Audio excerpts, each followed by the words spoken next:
ബ്രെഡും തേങ്ങയും വെച്ചിട്ട് ചെയ്യാൻ പറ്റിയിട്ടുള്ളൊരു സ്നാക്ക് കണ്ടാലോ.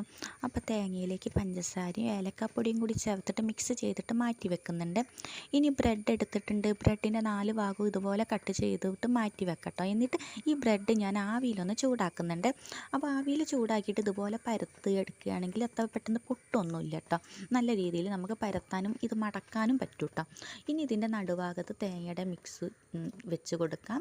ഇതിൻ്റെ 4 സൈഡിലും ഞാൻ മൈദപ്പൊടിയും വെള്ളം കൂടി ചേർത്തിട്ടുള്ള മിക്സാട്ടോ തേച്ച് കൊടുത്തിട്ടുള്ളത്. എന്നിട്ട് ഇതുപോലെ മടക്കിയിട്ട് അങ്ങോട്ട് ഒട്ടിച്ച് വെക്കാം കേട്ടോ.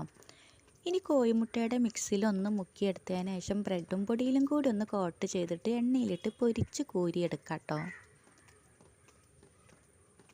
നല്ല ടേസ്റ്റി ആയിട്ടുള്ള എന്നാൽ പെട്ടെന്ന് തന്നെ നമുക്ക് ഉണ്ടാക്കാൻ പറ്റിയിട്ടുള്ളൊരു സ്നാക്കാണ് ഇത്.